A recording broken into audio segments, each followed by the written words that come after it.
वश रागिनी को देखने लड़के वाले आए थे, पर रागिनी काफी अपसेट दिख रही थी। अचानक वो उठकर अपने कमरे में चली जाती है। लड़के वाले ये बिहेवियर देखकर नाराज हो जाते हैं और वहां से उठकर चले जाते हैं। दरअसल रागिनी के पापा चाहते थे कि उसकी शादी उनके पसंद के लड़के से हो, जो वेल सेटल्ड हो, अच्छी नौकरी, अच्छा घर हो। पर रागिनी किसी और से प्यार करती थी, ध्रुव एक अच्छा गेमर था।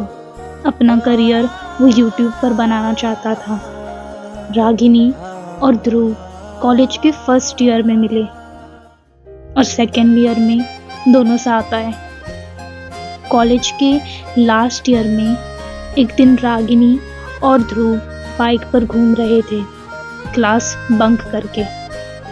तभी रागिनी के पापा ने उन दोनों को एक साथ देख लिया। वो काफी गुस्सा हो गए। रागिनी के घर आते ही उसके पापा उसे बहुत चिल्लाते हैं और उसका बाहर आना जाना बंद कर देते हैं। बहुत दिनों तक रागिनी कॉलेज नहीं गई थी और ना ही उसकी बात ध्रुव से हो रही थी। इसलिए ध्रुव बहुत परेशान हो गया। उसने बहुत बार उसे कॉल करने की कोशिश की, पर उसने जवाब नहीं दिया। उस हादसे के 1-2 दिन बाद रागिनी काफी बदल सी गई थी। अक्सर अकेले रहा करती, कभी रात में कुछ फुसफुसाती। एक दिन वो अपने कमरे से बाहर ही नहीं निकलती है। सुबह से रात हो जाती है। उसके मम्मी पापा परेशान हो गए और उसे आवाज देने लगे, रागिनी बेटा, दरवाजा खोलो। बहुत देर आवाज देने पर भी अंदर से कोई भी आवाज नहीं आती है। तभी रागिनी जोर से हंसने लगती है। इतने में दरवाजा खुल जाता है। रागिनी के मम्मी पापा तुरंत अंदर जाते हैं। वो देखते हैं रागिनी बेड पर बैठी है, चादर ओढ़कर, और वो अभी भी हंसे जा रही थी। रागिनी के पापा कहते हैं, ये क्या मजाक है रागिनी, चलो बाहर। ये कहते हुए रागिनी के पापा चादर खींचकर फेंकते हैं। तभी रागिनी का भयानक चेहरा देखकर दोनों डर जाते हैं। आंखों के नीचे काले गड्ढे, बिखरे बाल।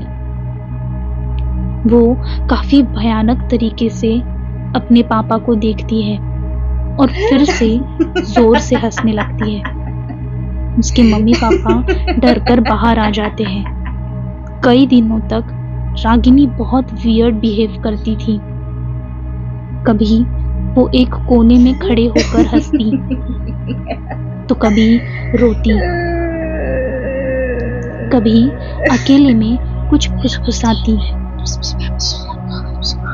तो कभी एकटक किसी कोने में देखती। एक दिन तो सारी हदें पार हो जाती है। रागिनी चाकू से खुद को चोट पहुंचा रही थी। उसके पापा उसे रोकने के लिए आगे बढ़ते हैं, तो वो गुस्से में उनका गला दबाने लगती है। जैसे तैसे वो उसका हाथ छुड़ाकर उसे कमरे में बंद कर देते हैं। वो जोर जोर से दरवाजा पीटने लगी और चिल्लाने लगी। तभी ध्रुव वहां पंडित जी के साथ आता है। रागिनी के पापा दोनों को देख शॉक हो जाते हैं, पर कुछ कहते नहीं। पंडित जी सभी से कहते हैं कि वो बाहर ही रुके, चाहे कुछ भी हो जाए कोई अंदर नहीं आएगा। इतना कहकर वो अंदर जाते हैं। पूरे आधे घंटे की शांति के बाद रागिनी की जोर से चिल्लाने की आवाज आती है। वो आवाज काफी भयानक होती है। सबकी रूह कांप जाती है वो चीख सुनकर।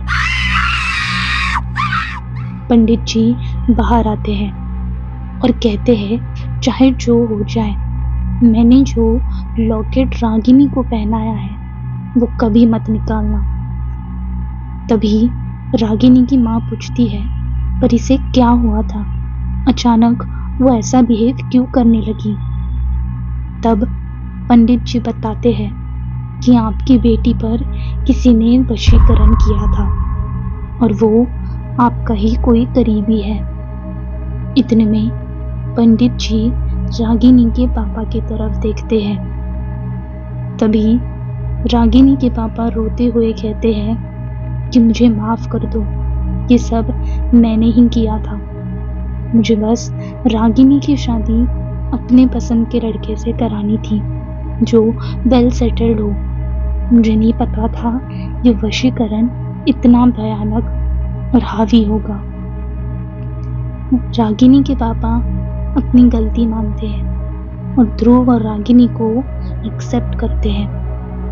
रागिनी को जब होश आता है तब उसे कुछ याद नहीं होता। कुछ दिन बाद धीरे धीरे रागिनी बेटर होने लगती है। दोस्तों, वशीकरण एक बहुत ही भयानक चीज है। इससे जितना दूर रहे उतना ही अच्छा है। कहानी पसंद आई हो तो लाइक, कमेंट और शेयर जरूर करें। और भी चिलिंग हॉरर स्टोरीज के लिए डू सब्सक्राइब।